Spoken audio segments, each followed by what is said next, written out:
This is Galaxy News Hour live.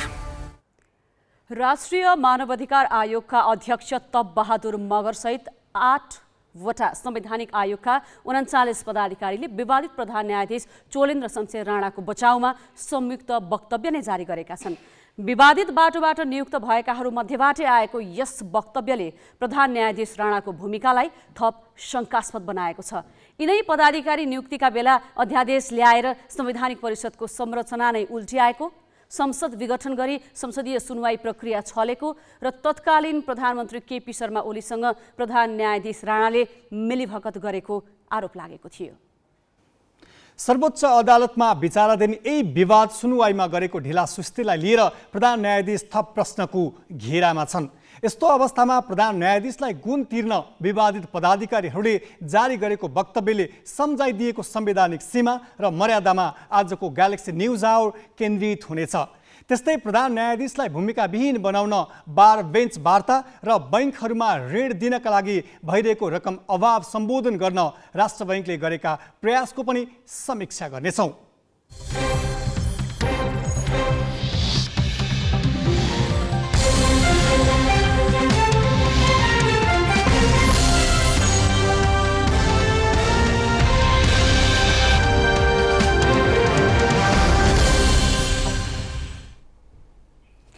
नमस्कार, यो हो ग्यालेक्सी न्युज आवर। सही सूचना र प्रष्ट विश्लेषण सहित उपस्थित भएका छौं। अब हेडलाइन्स।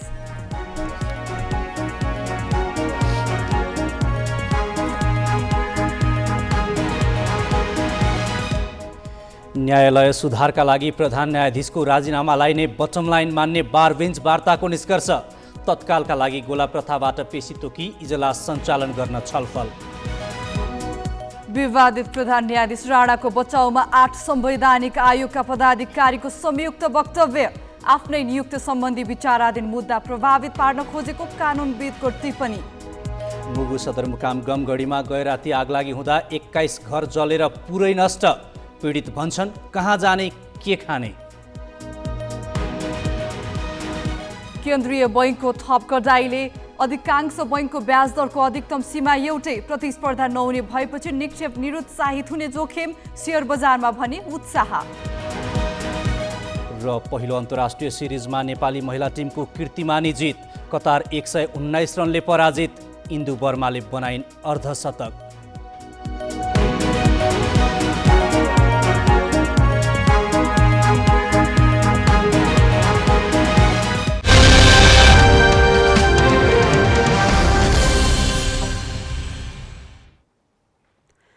प्रधान न्यायाधीश चोलेन्द्र शमशेर राणाको राजीनामाका लागि दबाब दिन र न्यायालय सुधारका लागि प्रयास जारी राख्ने सर्वोच्च अदालतका बहुमत न्यायाधीश र नेपाल बार एसोसिएसन बीच समझदारी बनेको छ। 2 दिन सर्वोच्च अदालतमै भएको छलफल न्यायालयभित्रका विकृति अन्त्यका लागि आफ्नो क्षेत्रबाट सक्रिय रहने निष्कर्षमा पुगेको दुवै पक्षले बताएका छन्। असन्तुष्ट समूह छाडेको भनिएका 5 न्यायाधीश पनि अन्तिममा न्यायालय सुधारकै पक्षमा उभिने जानकारी पनि न्यायाधीशहरूले बार पदाधिकारीलाई दिएका थिए। प्रधान न्यायाधीश चोलेन्द्र शमशेर राणाको राजीनामा माग गर्दै 3 सातादेखि न्यायाधीश र 2 सातादेखि कानुन व्यवसायी आन्दोलित भएपछि राणाले आन्दोलनरत पक्षलाई वार्ताका लागि आह्वान गरे। तर राणाको आग्रहलाई अस्वीकार गर्दै 13 न्यायाधीश र कानुन व्यवसायी छुट्टै छलफलमा बसे। राणाको राजीनामालाई प्रस्थान बिन्दु बनाएर आन्दोलन अघि बढाइरहेका बेला बारका पदाधिकारीले न्यायाधीशसँग छलफल गरेका हुन्। दुवै पक्षले न्यायालयका व्यथिति अन्त्यका लागि यी कदम चालिएकाले प्रधान न्यायाधीशका रूपमा राणाको भूमिका कायमै रहने गरी कुनै सम्झौता गर्न नहुने निष्कर्ष निकालेका छन्। हामीले त्यहाँ निकै संवेदनपूर्ण ढङ्गले हाम्रा विषयहरू हाम्रो बटम लाइन उहाँहरूसँग राखेका छौँ र हामी न्यायपालिकाको समग्र सुधारको विषय भएको हुनाले प्रधान न्यायाधीशज्यूको राजीनामा हाम्रो बटम लाइन हो भन्ने कुरा पनि हामीले राखेका छौँ। उहाँहरूको हामीले पाएको 2टा कुरा, एउटा उहाँहरू सेवाग्राहीलाई सेवाबाट जुन वञ्चित हुनु परेको छ यसको बारेमा उहाँ अत्यन्त चिन्तित हुनुहुन्छ। दोस्रो, न्यायपालिकाभित्रका विकृति विसङ्गतिको बारेमा उहाँहरू हामी पनि कम्प्रोमाइज गर्दैनौँ। जे जस्तो सुधार हो त्यसको लागि हामी पनि पहल गर्छौँ, हाम्रो पनि योगदान रहन्छ भनेर भन्नुभएको छ। सर्वोच्च अदालतका 19 न्यायाधीश मध्ये 2 दिनको छलफलमा 13 जना न्यायाधीश मात्रै सहभागी भएपछि बारका पदाधिकारीले अन्य न्यायाधीश किन उपस्थित हुन सकेनन् भनेर प्रश्न पनि गरेका थिए। यो सँगै न्यायालयभित्र भएका विकृति विसङ्गति हटाउने, बिचौलिया रोक्ने र न्यायाधीश हरिकृष्ण कार्की नेतृत्वको समितिले बुझाएको प्रतिवेदन कार्यान्वयन गर्ने विषयमा पनि दुई पक्षबीच छलफल भएको थियो। मङ्गलबार मात्र झण्डै 3 घण्टा चलेको छलफलमा न्यायाधीशहरूको जवाब यस्तो थियो। हामीले रोजेको बाटो सहज पक्कै छैन, तर अहिले हामी चुप लाग्यौं भने इतिहासले सधैँभरि हामीमाथि प्रश्न गरिरहनेछ। न्यायालयको सुधारको विपक्षमा हुने गरी कुनै सम्झौता गर्दैनौँ। जे जस्तो सुधार गर्न सकिन्छ त्यसका लागि हामी पनि पहल गर्छौँ। छलफलमा नआएका न्यायाधीश पनि हामीभन्दा बाहिर होइन, खेमाबाट छुट्टिएर इजलासमा बस्न गएको पनि होइन, अन्तिम निर्णय गर्दा उपस्थित हुन्छौँ भनेका छन्। सेवाग्राहीलाई परेको असुविधाप्रति चिन्तित छौँ। राणाको सम्मानजनक बहिर्गमनका विषयमा सोचिरहेका छौँ। सामान्यतः कार्यालय समय सुरु हुँदा नै अदालत प्रवेश गर्ने न्यायाधीश मङ्गलबार भने 11:30 बजेसम्म प्रवेश गरिरहेका थिए। यसअघि अदालत पुगेर पेशी तोक्ने प्रधान न्यायाधीश राणाले मङ्गलबार बालुवाटार स्थित निवासबाटै पेशी तोके। उनले आफूलाई भने इजलास तोकेका थिएनन्। बारको घोषित आन्दोलन सकिएपछि राणा 12:50 सर्वोच्च प्रवेश गरे र 3 बजे निस्किए। 13 न्यायाधीश र बारका पदाधिकारी छलफलमा जोड्दा बमकुमार श्रेष्ठ, मनोज कुमार शर्मा, तेजबहादुर केसी र कुमार रेग्मी भने नियमित इजलासमा बसे। राणाको राजीनामालाई केन्द्रमा राखेर इजलास बहिष्कार गरेर आन्दोलन सुरु गरेका न्यायाधीश अन्तिम समयमा आएर 2 खेमामा विभाजित भएका हुन्। क्यामेरामा सबिन महर्जन र विष्णु थापाका साथ बासु खड्का, ग्यालेक्सी फोके, काठमाडौँ। सर्वोच्च अदालतमा पछिल्लो समय विकसित घटनाक्रम र अबको निकासबारे थप कुराकानीका लागि हाम्रा संवाददाता बासु खड्का प्रत्यक्ष सम्पर्कमा हुनुहुन्छ। बासुजी, सर्वोच्च अदालतमा जसरी पछिल्लो समय जुन खालको परिस्थिति देखिरहेको छ, आज के कस्ता गतिविधि भयो, आजको विषयमा जानकारी गराइदिनुहोस् न। नवराजी, आज न्यायाधीशहरूसँग छलफल सकेर निस्किएका बारका पदाधिकारी त्यसपछि आफ्नो केन्द्रीय समितिको बैठकमा बसेका थिए। केन्द्रीय समितिको बैठक केही बेर अघि मात्रै सकिएको छ र त्यो बैठकबाट चाहिँ यसअघि तय भएका आन्दोलनलाई आगामी शुक्रबारसम्म निरन्तरता दिने, त्यो शुक्रबारसम्म पनि प्रधान न्यायाधीश चोलेन्द्र शमशेर राणाले चाहिँ राजीनामा नदिएदेखि त्यसपछि आन्दोलनका थप कार्यक्रम तय गर्ने निर्णय गरेका छन् भने यो सँगसँगै जिल्ला र उच्च अदालतमा पनि आन्दोलनका कार्यक्रमलाई निरन्तरता दिने, शुक्रबारसम्म दलहरूलाई पनि ध्यानाकर्षण गराउने, यो बीचमा दलहरूले कुनै कदम चाले भने त्यही अनुसार निर्णय गर्दै अघि बढ्ने र दलहरूले कदम चालेनन् भने शुक्रबारपछि आन्दोलनका थप कार्यक्रम गर्ने चाहिँ बारका पदाधिकारी र केन्द्रीय समितिको बैठकले निर्णय गरेको छ। यस्तै प्रधान न्यायाधीश राणाले योभन्दा अगाडि गरेका विभिन्न विवादित फैसलाहरू पनि सङ्कलन गर्ने र ती विवादित फैसलाका आधारमा चाहिँ राणा विरुद्ध आगामी कदम अगाडि बढाउने पनि बारले निर्णय गरेको छ। यो सँगसँगै प्रधान न्यायाधीश राणाका कदमका विरुद्ध बार र न्यायाधीशहरू आन्दोलित भइरहँदा चाहिँ न्यायाधीशहरू 2 खेमामा विभाजित भएका छन्।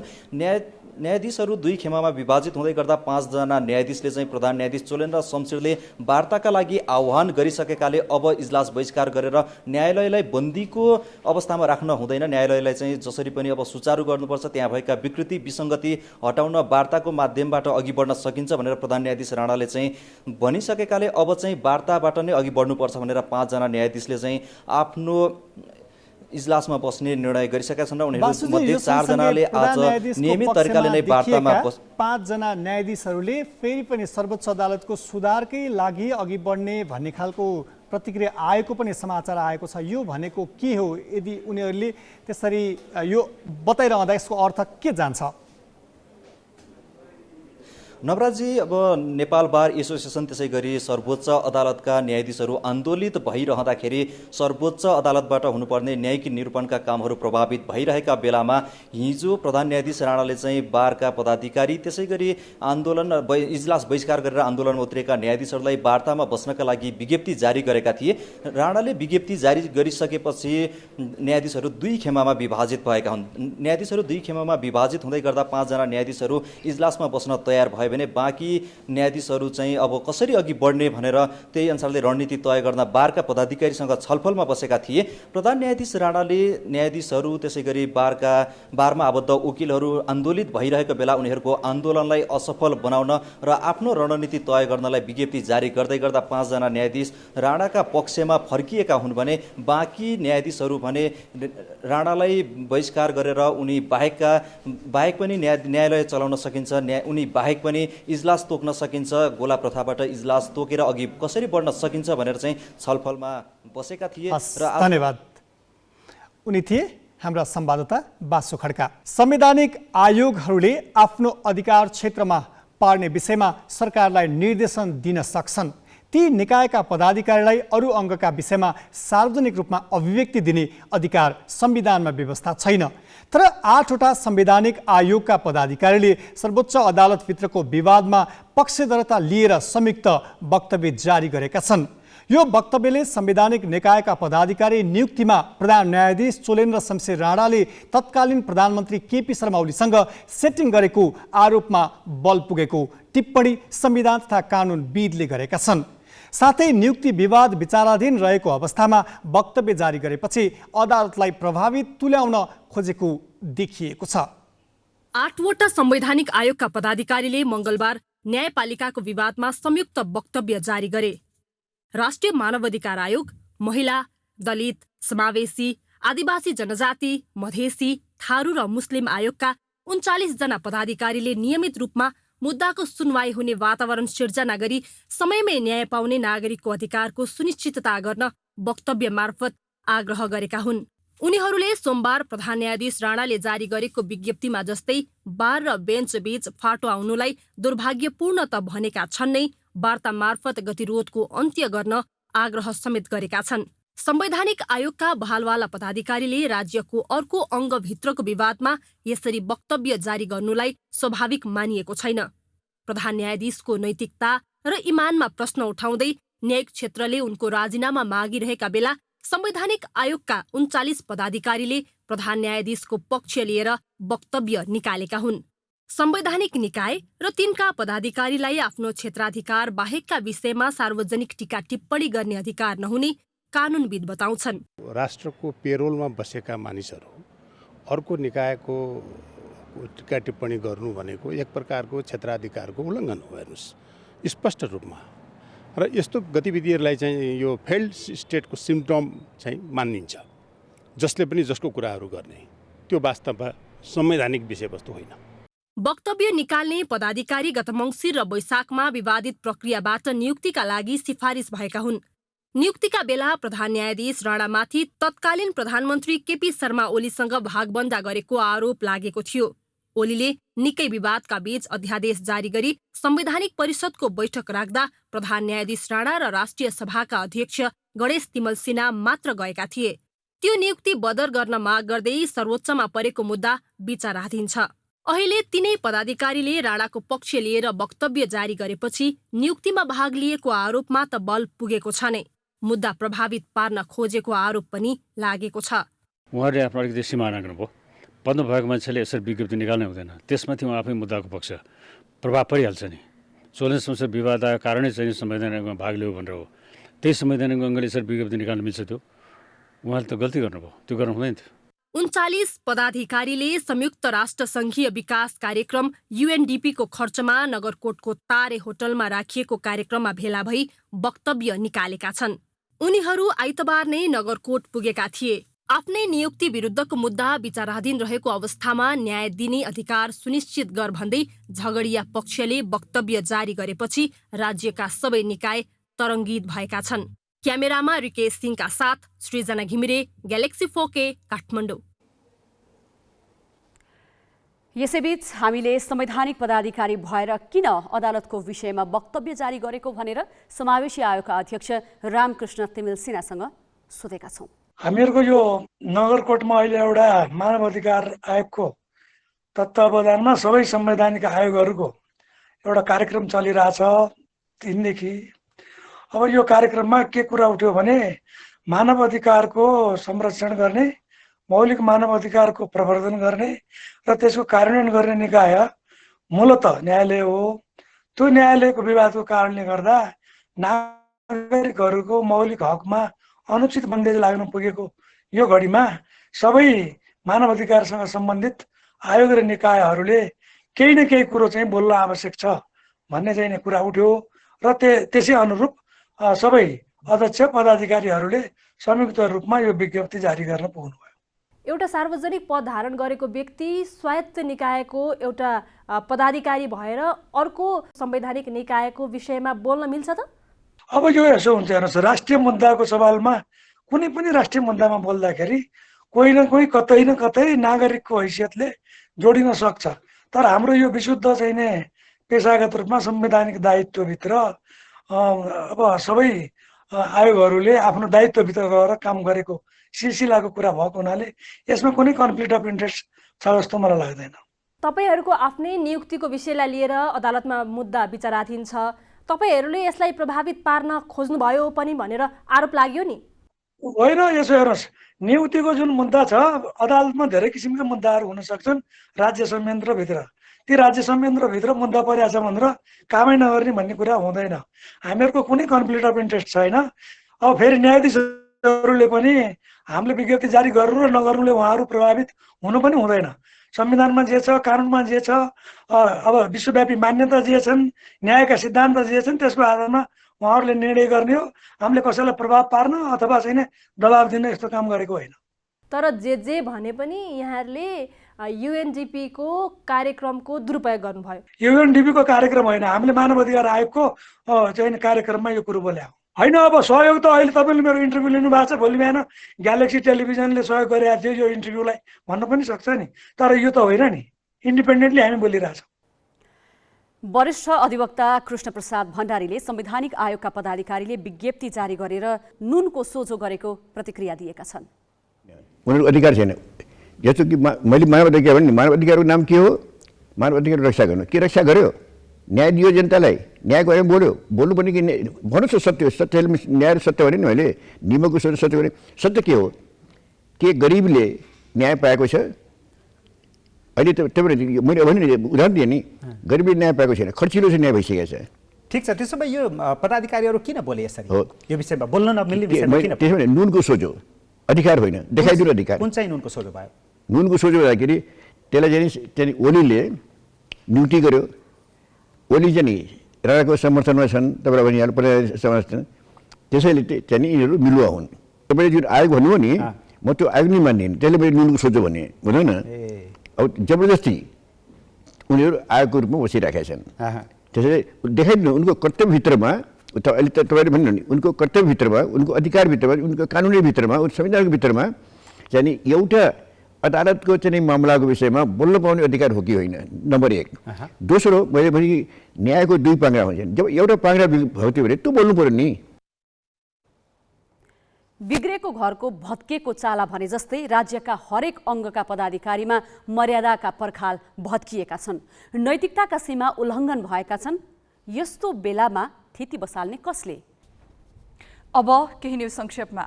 सर्वोच्च अदालतभित्रको विवादले सत्ता गठबन्धनको बैठकमा प्रवेश पाएको छ। सरकारसँग समन्वय गर्न सत्ता गठबन्धनले गठन गरेको समितिको बैठकमा सर्वोच्चको विवादबारे छलफल भएको हो।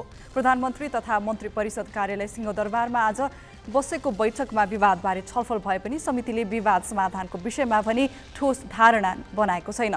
सर्वोच्चमा देखिएको गतिरोधप्रति गम्भीर ध्यानाकर्षण भएको र यथाशीघ्र निकास हुनुपर्छ भन्ने आफ्नो धारणा रहेको समितिले बताएको छ। प्रधानमन्त्री एवं नेपाली कङ्ग्रेसका सभापति शेरबहादुर देउवाले कार्तिक 28 गते बसेको केन्द्रीय समितिको बैठकमा न्यायालयको विषयमा पार्टीभित्र छलफल गर्न नमिल्ने भनी यस विषयमा बोल्न खोज्ने नेतालाई रोकेका थिए। प्रदेश 2 का उद्योग पर्यटन तथा वन मन्त्री रामनरेश राय बर्खास्त भएका छन्। मुख्यमन्त्री लालबाबु राउतको सिफारिसमा मन्त्री रायलाई आज प्रदेश प्रमुख हरिशंकर मिश्रले पदमुक्त गरेका हुन्। मुख्यमन्त्री राउतले 2 दिन अघि नै रायलाई राजीनामा दिन निर्देशन दिएका थिए। राजीनामा नदिएपछि मुख्यमन्त्री रायलाई बर्खास्त गरेका हुन्। प्रदेश 2 सरकारमा नेकपा एकीकृत समाजवादीलाई सहभागी गराउने मुख्यमन्त्रीको तयारी छ। राय जनता समाजवादी पार्टीका नेता हुन्। प्रदेश 1 को प्रदेशसभा बैठक कार्यसूचीमा नै प्रवेश नगरी स्थगित भएको छ। नेकपा एमालेका सांसद उपस्थित नभएपछि बैठक कार्यसूचीमा प्रवेश नगरी स्थगित भएको हो। आज मुख्यमन्त्री राजेन्द्र राईले विश्वासको मत लिने कार्यसूची थियो। बैठक भोलि बिहान 11:30 बजेका लागि बोलाइएको छ। कार्तिक 16 गते नेकपा एकीकृत समाजवादीका नेता राई मुख्यमन्त्री नियुक्त भएका थिए। विश्वासको मत लिए लगतै सरकार विस्तार गर्ने राईको तयारी छ। उनले विश्वासको मत सम्बन्धी प्रस्ताव सचिवालयमा दर्ता गराएका थिए। देशका अधिकांश आर्थिक सूचक नकारात्मक देखिएका छन्।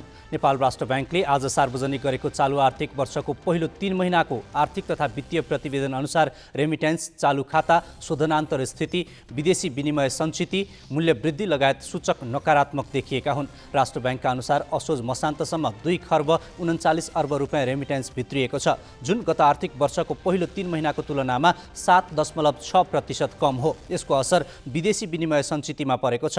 असारमा 13 खर्ब 79 अर्ब रहेको विदेशी विनिमय सञ्चिति 80 अर्बले घटेर 13 खर्ब 19 अर्बमा झरेको छ।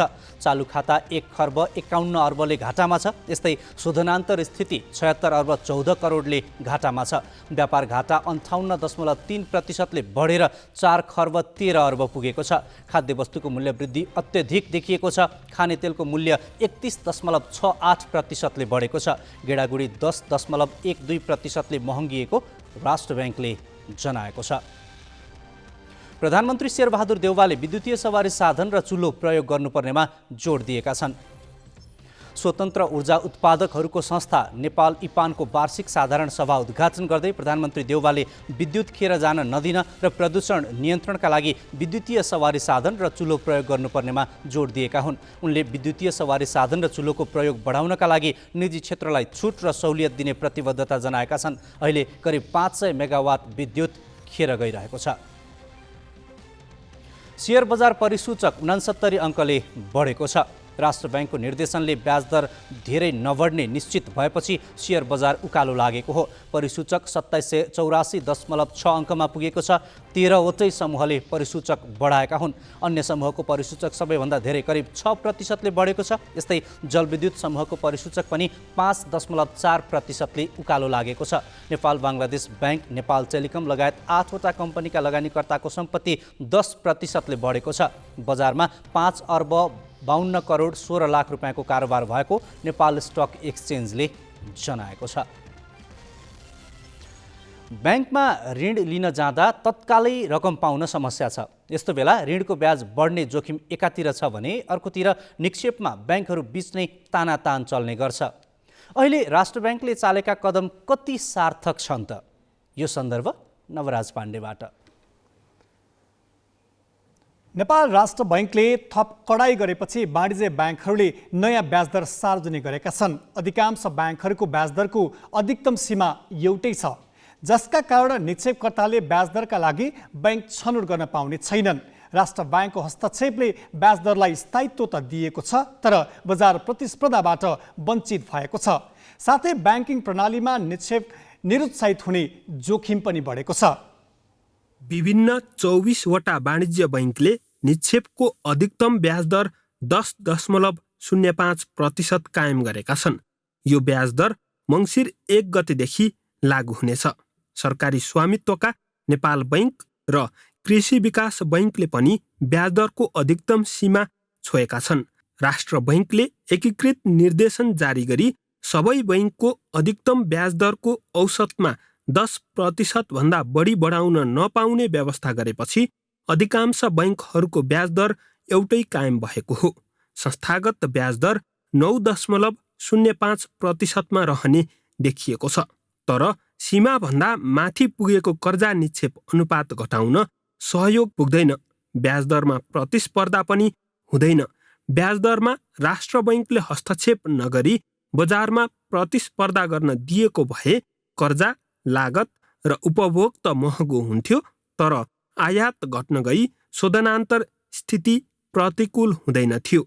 ब्याज दर सस्तो भएकाले अहिले अनुत्पादक क्षेत्रमा धेरै कर्जा गएको देखिन्छ। ब्याज दरमा हस्तक्षेप गर्दा राष्ट्र बैङ्कले यतातर्फ ध्यान दिएको देखिँदैन। अहिलेको हस्तक्षेपले आयात, घरजग्गा र शेयर बजारमा कर्जा लगानी अझै बढी गई वित्तीय प्रणाली थप दबावमा पर्ने जानकारहरूको बुझाइ छ। राष्ट्र बैंकले यसरी बजारमा ब्याज दर यतिसम्म हुनुपर्छ, यति तोक्नुपर्छ भनेर अहिले नल्याएको भए त्यो सबभन्दा राम्रो हुन्थ्यो। र अरू उपायहरू यदि बजारमा नियमनै गर्नु छ भने इन्डाइरेक्ट उपायहरू, अप्रत्यक्ष उपकरणहरू राष्ट्र बैंकसँग छन्। खास गरी रिपो, रिभर्स रिपो, हाम्रो ब्याजका जस्ता उपकरणहरू पनि हामीले राखेका छौँ। ओपन मार्केट अपरेसनका हाम्रो नयाँ विनियावली बनाएका छौँ। त्यस ओपन मार्केट अपरेसनको कारोबारलाई अझ सक्रिय बनाइदिन सकिन्थ्यो। त ती चिजहरू नगरेर सिधै डाइरेक्ट हस्तक्षेपकारी नीतिहरू ल्याउनु राम्रो होइन। लगानी योग्य रकमको अभाव भएको अर्थात् तरलता दबावमा रहेका बेला ब्याज दर सस्तो हुँदा निक्षेप निरुत्साहित हुन्छ। यसको प्रभाव बजारमा देखिसकेको छ। निक्षेप असोज मसान्तसम्म 42 खर्ब 69 अर्ब थियो, अहिले 42 खर्ब 23 अर्बमा झरेको छ, अर्थात् 46 अर्बले घटेको छ।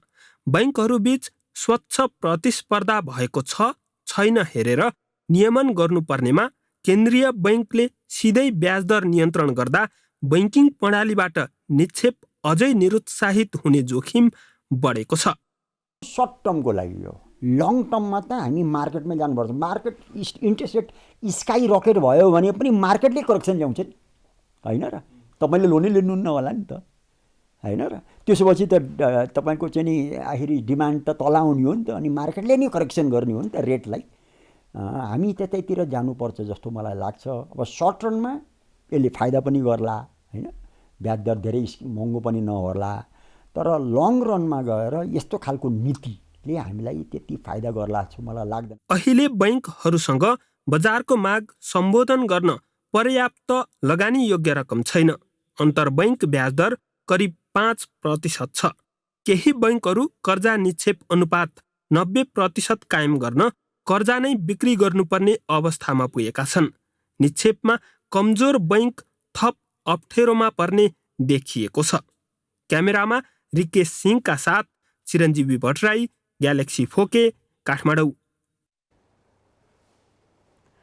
ब्याङ्कहरूमा ऋणको माग अनुसार लगानीयोग्य रकम अभाव चुलिँदै गएको छ। यसको सम्बोधनका लागि नेपाल राष्ट्र ब्याङ्कले अपनाएका उपाय प्रभावकारी बन्न सकेका छैनन्। जस्तो कि कार्तिक महिनाको सुरुमै राष्ट्र ब्याङ्कले ब्याज दर नियन्त्रण गरेको थियो। त्यसपछि ब्याङ्किङ प्रणालीमा निक्षेप र कर्जाको स्थिति कस्तो रह्यो त? एक महिनामा वाणिज्य ब्याङ्कको निक्षेप र कर्जाको स्थिति हेर्ने हो भने असोज 31 मा 42 खर्ब 69 अर्ब 39 खर्ब 98 अर्ब रहेको छ।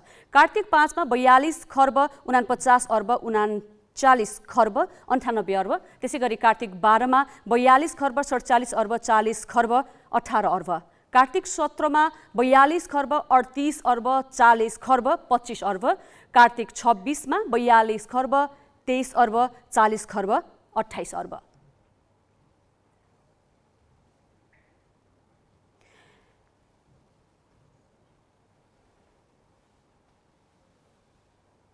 यस अवधिमा 46 अर्ब ब्याङ्किङ प्रणालीबाट निक्षेप गायब भएको छ। जस्तो कि असोज मसान्तमा 42 खर्ब 69 अर्ब रहेको निक्षेप कार्तिक अन्तिममा आइपुग्दा 42 खर्ब 23 अर्बमा आइपुगेको छ। तर ब्याङ्कहरूले 30 अर्बले ऋण बढाएका छन्। निक्षेप सङ्कुचित हुँदै जानु र कर्जाको आकार बढ्दै जानुले ब्याङ्कहरूसँग ऋण लगानी गर्ने रकम अभाव अझै चुलिँदै गएको देखाउँछ। लगानी योग्य रकम अभावको अहिलेको वास्तविक अवस्थामा के हो र यसको समाधानका लागि राष्ट्र ब्याङ्कले चालेको कदमको प्रभाव कस्तो पर्ला? यसै सन्दर्भमा ग्यालेक्सी संवाददाता चिरञ्जीवी भट्टराई नेपाल राष्ट्र ब्याङ्कका पूर्व कार्यकारी निर्देशक नरबहादुर थापासँग कुरा गर्दैछन्। एक महिनामा बैंकिङ प्रणालीबाट 46 अर्ब रुपियाँ निक्षेप बाहिरिएको देखिन्छ। एक महिना अगाडि नै राष्ट्र ब्याङ्कले ब्याज दरमा नियन्त्रण गरेको थियो। कतै यसको प्रभाव ब्याङ्किङ प्रणालीमा देखिएको हो? अब ब्याजको प्रभाव निक्षेपमा पर्छ नै, तर तपाईँले जुन ब्याङ्कहरूको निक्षेप 40-46 अर्ब बाहिरियो भन्नुभयो, त्यसको त विविध कारण हुन सक्छ। अब तपाईँको आयात बढ्दा, पेट्रोलियम पदार्थको आयात बढ्दा आयल निगमले आफूसँग रहेको निक्षेप तानेर त्यसको भुक्तानीको लागि प्रयोग गर्दा पनि निक्षेप चाहिँ घट्न सक्छ। त्यसरी चाहिँ हेर्नुपर्छ जस्तो लाग्छ मलाई। अब यो बिचमा फेरि ब्याङ्कहरू बिच निक्षेप तानातानको स्थितिलाई नियन्त्रण गर्न भनेर राष्ट्र ब्याङ्कले 1 महिना अगाडि ब्याज दर नियन्त्रण गर्न खोजेको थियो, 10% भन्दा बढी बढाउन नमिल्ने भनेर। फेरि अहिले फेरि राष्ट्र ब्याङ्कले त्यसैलाई थप परिमार्जन गरेर सबै ब्याङ्कहरूको अधिकतम निक्षेप ब्याज दरलाई औसतमा निकालेर त्यसको 10% भन्दा बढ्न कोही पनि नपाउने भनिएको छ। सबैको ब्याज दर एउटै बनेको छ। अब त प्रतिस्पर्धा हरायो नि, होइन र? अब 2046 सालदेखि राष्ट्र ब्याङ्कले ब्याज दरमा स्वतन्त्रता दिएको थियो। ब्याङ्कहरूले, बजारले आफै आवश्यकता अनुसार कर्जाको माग आपूर्ति, निक्षेपको व्यवस्थापन गर्नको लागि ब्याङ्कहरूलाई स्वतन्त्रता दिएको थियो। र 46 सालपछि पहिलो पटक राष्ट्र ब्याङ्कले यस प्रकारले ब्याज दरमा, निक्षेप दरमा सिलिङ तोक्ने जुन व्यवस्था गर्यो, यसले कतै वित्तीय क्षेत्रलाई गतिहीनतातिर लाँदैन भन्ने प्रश्न चाहिँ छ। हाम्रो उद्देश्य चाहिँ वित्तीय बजारलाई गतिशील बनाउनु हो। त्यसको लागि ब्याज दरमा चाहिँ प्रतिस्पर्धा हुन आवश्यक हुन्छ। तर ब्याङ्कहरू फेरि निक्षेप सङ्कलन भइरहेको छैन, तर कर्जा विस्तारमा निकै आक्रामक देखिएका छन्। उनीहरू पनि अनुशासित भएनन् जस्तो देखिन्छ नि। यो ब्याज दरले दुईटा काम गर्छ। एउटा निक्षेप परिचालनमा अनौपचारिक क्षेत्रमा रहेको वित्तीय स्रोतलाई औपचारिक क्षेत्रमा ल्याउन मद्दत गर्छ, नम्बर 1। नम्बर 2, निक्षेप र कर्जा बीचको अहिले खाडल छ। निक्षेप वृद्धि दर तपाईँको 17% छ भने कर्जा विस्तार 30% छ। निक्षेप र कर्जा बीचको जुन असन्तुलन छ त्यसलाई सन्तुलन कायम गर्ने काम चाहिँ ब्याज दरले गर्छ। न केवल निक्षेप विस्तारमा बल्कि यसले चाहिँ यो कर्जा, अनावश्यक कर्जालाई अलिकति यसले नियन्त्रण गर्न सघाएर हाम्रो शोधनान्तर, हाम्रो चाहिँ वित्तीय क्षेत्रको असन्तुलनमा यसले काम गर्छ, सन्तुलन कायम गर्न। जुन अहिले पछिल्लो समय जुन सिनारियो देखिएको छ त्यसले चाहिँ अब त्यसो भए हाम्रो अर्थतन्त्रलाई चाहिँ कसरी अगाडि बढाउला? अब नेपालले अहिले विगत 3 महिना यता शोधनान्तरमा घाटाको स्थिति बेहोरिराखेको छ र आयातको चाहिँ त्यो भोल्युम चाहिँ उच्च भइराखेको स्थिति चाहिँ छ। र बाह्य क्षेत्रको स्थायित्वलाई कायम गर्नको लागि हामीले ब्याज दरलाई एउटा हतियारको रूपमा चाहिँ प्रयोग गर्नुपर्ने हुन्छ। र ब्याज दरले मात्रै सबै कुरा त गर्ने होइन। नेपाल सरकार र राष्ट्र ब्याङ्कले र यो वित्तीय स्रोत कसरी परिचालन गर्ने, विदेशमा रहेको वित्तीय स्रोत, अरू देशको वित्तीय स्रोत नेपालमा कसरी आमन्त्रण गर्ने, त्यतातर्फ पनि मध्यकालीन उद्देश्य राखेर काम गर्नुपर्छ जस्तो लाग्छ। हस्, धन्यवाद। लगानी योग्य रकमको अभाव हुन नदिन राष्ट्र ब्याङ्क साथै सरकारी खर्च प्रणालीमा पनि विचार गर्न आवश्यक छ। खुल्ला बजारमा प्रतिस्पर्धाको बाटो रोकेर मात्र दीर्घकालीन समाधान निस्कन सक्दैन। अब केही न्युज संक्षेपमा। देशकै अन्न भण्डार मानिने बर्दियामा हिउँदे बालीका लागि रासायनिक मल अभाव भएको छ। कृषि सामग्री कम्पनी मार्फत वितरण हुँदै आएको सरकारी अनुदानको मल अभाव भएको हो। तोरी र गहुँ खेतीका लागि युरिया, डिएपी मल समयमा नपाएपछि किसान चिन्तित बनेका छन्। बर्दियामा तोरी र गहुँ खेतीका लागि 3000 टन युरिया, 2500 टन डिएपी र 250 टन पोटास आवश्यक पर्छ। कृषि सामग्री कम्पनीको कार्यालय गुलरियामा 255 टन युरिया र 17 टन पोटास मात्र मौजदात छ। नेपालले हिन्दू बर्माको अर्धशतकमा पहिलो T20I मा कतारलाई 119 रनले पाखा लगाउँदै कीर्तिमानी जित हात पारेको छ। महिला T20I मा नेपालको यो अहिलेसम्मकै फराकिलो अन्तरको जित हो। पहिलो पटक अन्तर्राष्ट्रिय सिरिज खेलेको महिला टिमले यो जितपछि 3 खेलको सिरिजमा 1-0 को अग्रता बनाएको छ। पहिलो ब्याटिङ गरेको नेपालले निर्धारित 20 ओभरमा 4 विकेट गुमाउँदै 146 रन बनायो। हिन्दू बर्माले अर्धशतक बनाइन्, 55 रन जोडेपछि उनी रिटायर हर्ट भइन्। उनी नेपालका लागि T20I मा अर्धशतक प्रहार गर्ने पहिलो खेलाडी हुन्। 147 रनको लक्ष्य पछाएको कतार 11.5 ओभरमा 27 रनमा अल आउट भयो। दोस्रो खेल भोलि हुनेछ।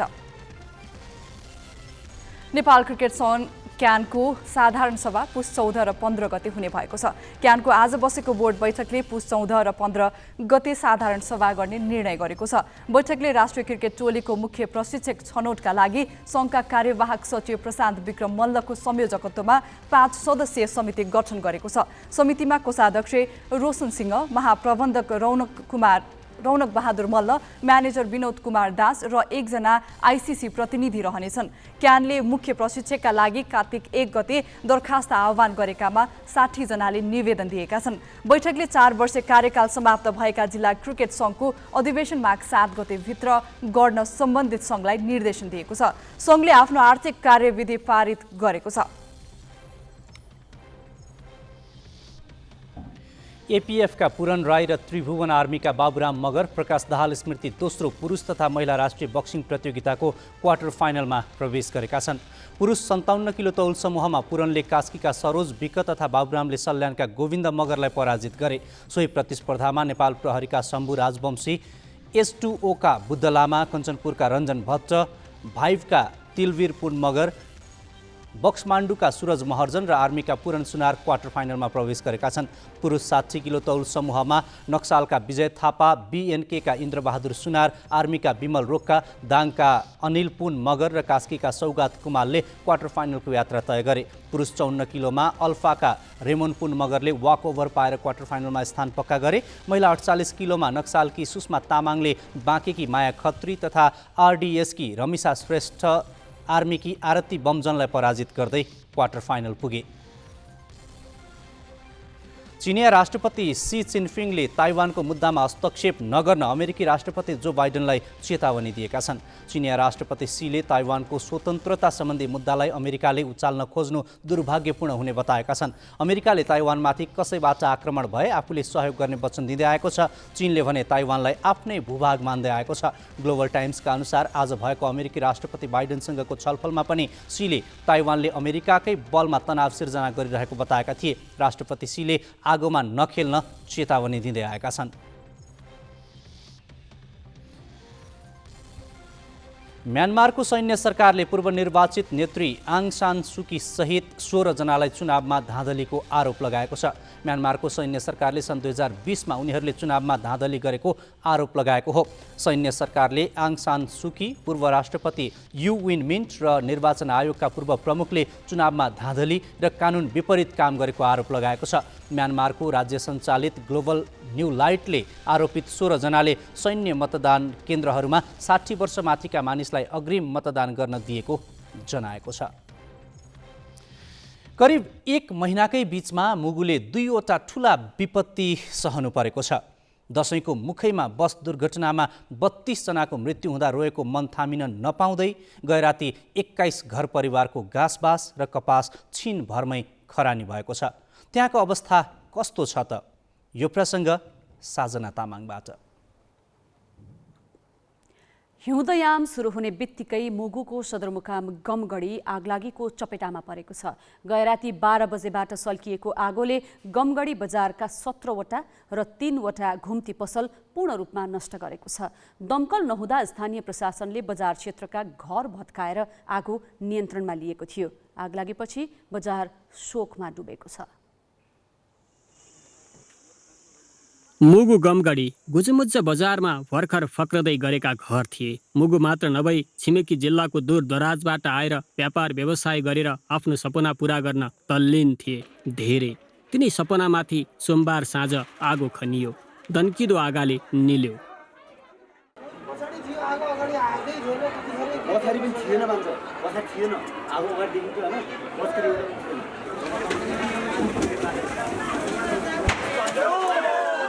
कालीबहादुर नेपाली गमगढी बजारमा लुगा सिलाएर जीविकोपार्जन गर्थे।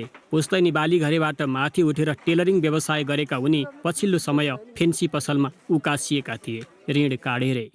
12 लाख लगानी गरेर खोलेको पसल आगाले खाक तुल्याइदिएपछि उनी बिलक बन्दमा छन्। आगाको लप्काले निलेको आफ्नो पसल टुलु टुलु हेरिरहेका उनी जहान छोराछोरी कसरी पाल्ने भन्ने दोहोरो चपेटामा छन्। विगत तपाईँको 2058 सालदेखि मैले आफ्नो टेलरिङ व्यवसाय गरेर बच्चाहरूको पढाइ लेखाइको लागि केही अलिकति व्यवसाय चेन्ज गरौँ भनेर एउटा फ्यान्सी पसल थियो। त्यसपछि एउटा टेलरिङ थियो, त्यसमा तपाईँको लगानी तपाईँको 10 लाखदेखि 15 लाखसम्मको लगानी थियो। अब म केही कारणवश हिजो तपाईँको म गाउँको घरमा गएको थिएँ, गाउँको घरबाट आउँदा आउँदै तपाईँको त्यो आगोले त्यो जलाइसकेपछि मैले कुनै पनि सामान तपाईँको ओसार पसार गर्न नसक्दा पुरा तपाईँको 10-15 लाखको सामान क्षति भयो। मेरो ओढ्ने कपडा, पकाउने भाँडा सबै क्षति भयो। गमगढी बजारमै हरिजो दमाईको पनि फेन्सी पसल थियो। पुस्तैनी हथौडाको दुःख पीडाबाट जेनतेन उकासिएका उनले बजारमा लुगा पसल थापेका थिए। लुगा पसलसँगै उनको खुसी फक्रँदै थियो। त्यो खुसी सोमबार रातिको आगलागीले खोसेको छ उनको। मध्यरात सल्किएको आगो बिहान अबेर मात्रै नियन्त्रणमा आयो, त्यो पनि मुस्किलले।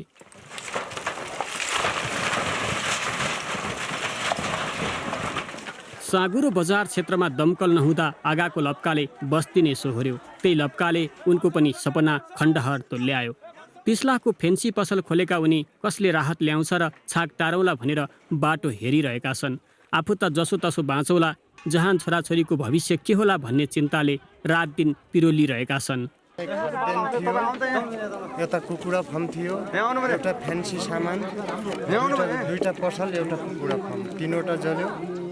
अब अहिलेसम्म 33-34 वर्षसम्म कमाएको सम्पत्ति हो। हतौडा चलाएर जागिरी खागिरी मेरो घरमा कोही थिएन, हतौडा चलाएर कमाएको हो। 30 लाख जतिको सम्पत्ति दोकान हालेर जातक पढाउने पाल्ने चाहिँ पर्चेस गरिरहेको थिएँ। अब अहिले सामान एक जोड कपडा पनि ल्याउन पाइएन, जातकको सर्टिफिकेट पनि ल्याउन पाइएन, नागरिकता पनि ल्याउन पाइएन। हिजो चाहिँ नानो काम लिएको 2 लाख रुपियाँ स्कुलबाट झिकेको त्यो पनि ल्याउन पाइएन। छोरीको बिहा गर्ला भनेर 13 गते लगन दिएको थियो नि। मेरो 3 तोला चाहिँ सुन पनि पोल्यो, 6 लाख 30 लाखको मेरो क्षति भयो। काठे काठका घरमाथि घर गमगढीको विशेषता थियो र आगलागीको जोखिम उस्तै थियो।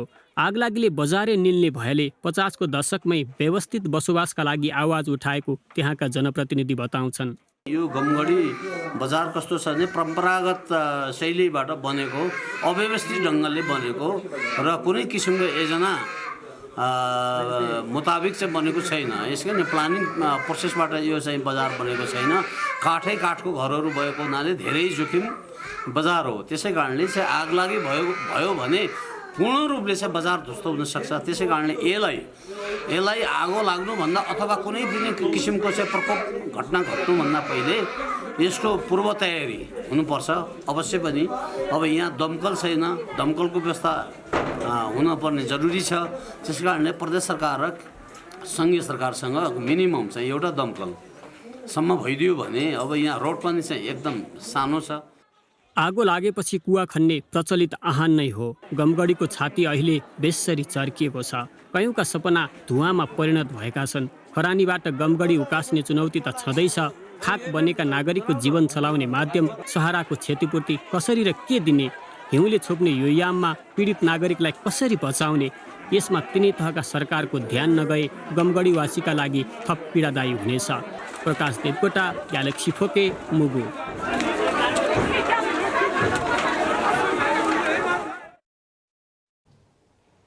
अख्तियार दुरुपयोग अनुसन्धान आयोगले समेत तत्कालीन महेन्द्रनगर नगर विकास समितिबाट भवन निर्माणका लागि गलत बाटोबाट जग्गा लिएको तथ्य भेटिएको छ।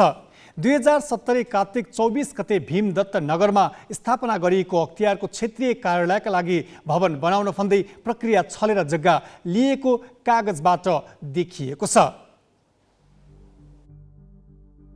तत्कालीन महेन्द्रनगर नगर विकास समितिको जग्गा घोटालामाथि छानबिन गरिरहेको संवैधानिक निकाय अख्तियारले नै 2071 पुसमा 1 बिघा जग्गा लिएको छ। नगर विकास ऐन 2045 को दफा 13 क अनुसार नगर विकास समितिले आफ्नो चल अचल सम्पत्ति कुनै व्यक्ति वा संस्थालाई चन्दा, अनुदान, सहयोग, ऋण दिँदा नेपाल सरकारको पूर्व स्वीकृति लिनुपर्ने उल्लेख छ।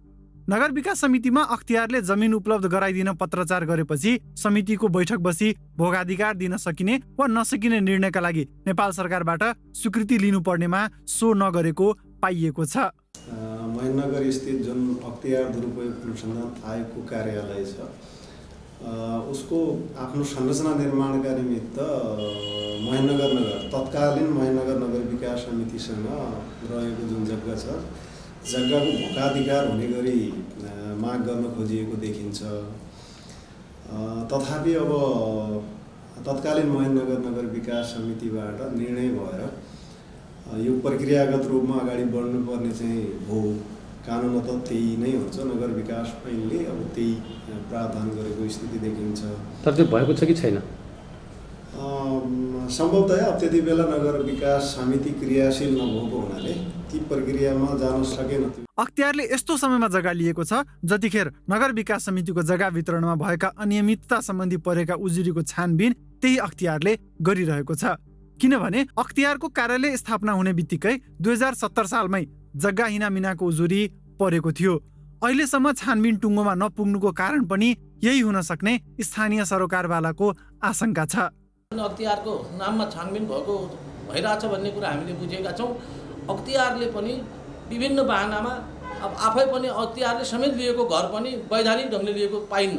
अख्तियारका तत्कालीन प्रमुख आयुक्त लोकमान सिंह कार्कीले 2072 जेठ 15 मा कार्यालय भवनको शिलान्यास गरेका थिए भने 2075 असोज 19 मा अर्का प्रमुख आयुक्त नवीन घिमिरेले उद्घाटन गरेका थिए।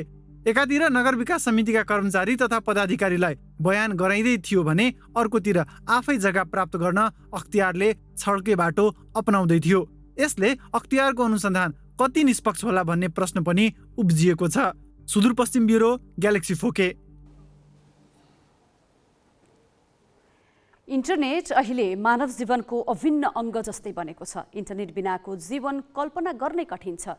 व्यावसायिक कामका लागि मात्र होइन, सूचना आदान प्रदान, एक अर्कासँग सम्पर्कदेखि मनोरञ्जनका लागि इन्टरनेटले निकै सहज भएको छ। इन्टरनेटको माग र प्रयोग जसरी बढेको छ उसै गरी उपभोक्तामाथि ठगी पनि बढेको छ। शुल्क आफूले चाहे अनुसार लिने, तर सेवामा भने मनोमानी गर्ने क्रम बढे पनि त्यस्ता कम्पनीलाई कारबाहीको दायरामा ल्याइएको छैन। डोल्पाको काइके गाउँपालिकाका सूचना प्रविधि अधिकृत सन्तोष कुमार चौधरी कार्यालय समयमा काम गर्दैनन्। यसका दोषी भने उनी होइनन्। काममा अवरोध इन्टरनेटले गरेको हो। गाउँपालिकाले इन्टरनेटको सेवाका लागि रकम त तिरेको छ, तर सेवा प्रदायक कम्पनीले काम गर्न मिल्ने गरी इन्टरनेट सेवा उपलब्ध गराएको छैन। निकै सुस्त गतिका कारण चौधरीको काम दिउँसो ठप्पै हुन्छ, राति भने इन्टरनेटको गति बढ्छ। त्यसैले उनले कार्यालयको काम रातको समयमा गर्नु परिरहेको छ। दिउँसो ब्यान्डविथ नपुग्ने अवस्था हुन्छ। त्यसले गर्दा चाहिँ हामीले राति काम गर्नुपर्ने हुन्छ। त्यसले गर्दा चाहिँ हामीले निकै नै असहज महसुस गरिरहेका छौँ। इन्टरनेटका कारण समस्या झेल्ने चौधरी एक्ला होइनन्। समय समयमा इन्टरनेट अवरुद्ध हुने, खरिद गरेको गतिमा नआउने लगायत समस्या भोग्ने उपभोक्ता धेरै छन्। ग्रामीण भेगमा मात्र होइन, शहरी क्षेत्रमा पनि छन्। ग्राहकहरूले चाहिँ हामीले प्राइसहरू तिरिरहेको छु, त्यो बराबरको सेवा सुविधाहरू, स्पिडको कुराहरू पाइरहेको छैनौँ। स्पिडमा ग्राहकहरू ठगिरहेको अवस्था छ। इन्टरनेटमा नै धेरै कुराहरू एकदम राम्रो त छैन, तर इन्टरनेट अझै अहिलेको आवश्यकता छ। एकदमै इन्टरनेटको गुणस्तरता एकदम राम्रो हुनुपर्छ। इन्टरनेट सेवा प्रदायक कम्पनीले मुनाफाका लागि उच्च चाप भएकै समयमा क्षमताभन्दा बढी ब्यान्डविथ बिक्री गरेकाले उपभोक्ता ठगिएका हुन्। उपभोक्तालाई इन्टरनेट सेवा उपलब्ध गराउन नेपाल दूरसञ्चार प्राधिकरणबाट 200 भन्दा बढी कम्पनीले अनुमति लिएका छन्। तीमध्ये अहिले 20 कम्पनीले सेवा उपलब्ध गराइरहेका छन्। तिनको नियमन गर्ने जिम्मेवारी प्राधिकरणको हो, तर प्रभावकारी नियमन हुन सकेको छैन। कैफियत देखिने कम्पनीलाई उसले सचेत मात्र गराउने गरेको छ। उपभोक्ताको हिसाबमा उपभोक्ताले गरेको सिङ्गल कम्प्लेनलाई नै हामीले छोडेको छैन। स्टेप हामीले 2-3 तरिकाबाट अनुगमन गर्छौँ। एउटा ऱ्यान्डमली जान्छौँ उपभोक्ताकोमा, होइन, प्रोज एन्ड कन्स कतिमा उपभोक्ताहरूलाई बुझाएका छौँ यस्तो यस्तो भएको कारणले क्वालिटी भएन है तपाईँको। कति प्रयोगमा सेवा प्रदायकको पनि फल्ट देखेर सेवा प्रदायकलाई पेनलाइज गराएका छौँ हामीले।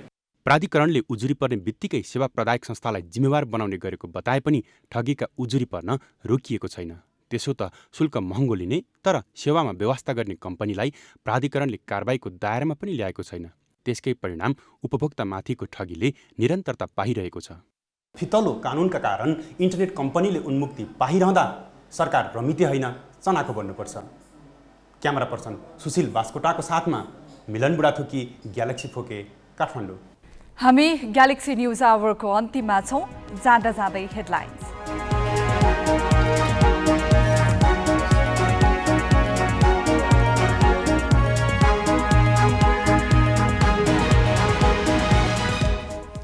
न्यायालय सुधारका लागि प्रधान न्यायाधीशको राजीनामालाई नै बटम लाइन मान्ने बार बेन्च वार्ताको निष्कर्ष। तत्कालका लागि गोला प्रथाबाट पेशी तोकी इजलास सञ्चालन गर्न छलफल। विवादित प्रधान न्यायाधीश राणाको बचाउमा 8 संवैधानिक आयोगका पदाधिकारीको संयुक्त वक्तव्य। आफ्नै नियुक्ति सम्बन्धी विचाराधीन मुद्दा प्रभावित पार्न खोजेको कानुनविदको टिप्पणी। मुगु सदरमुकाम गमगढीमा गए राति आगलागी हुँदा 21 घर जलेर पुरै नष्ट। पीडित भन्छन् कहाँ जाने के खाने। केन्द्रीय बैंकको थप कडाइले अधिकांश बैंकको ब्याज दरको अधिकतम सीमा एउटै। प्रतिस्पर्धा नहुने भएपछि निक्षेप निरुत्साहित हुने जोखिम। शेयर बजारमा भने उत्साह। र पहिलो अन्तर्राष्ट्रिय सिरिजमा नेपाली महिला टिमको कीर्तिमानी जित। कतार 119 रनले पराजित। इन्दु वर्माले बनाइन् अर्धशतक।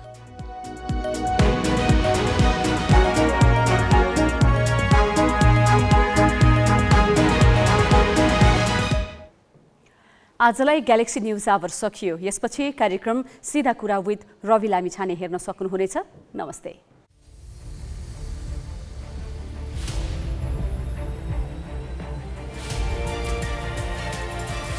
This is Galaxy News Hour live.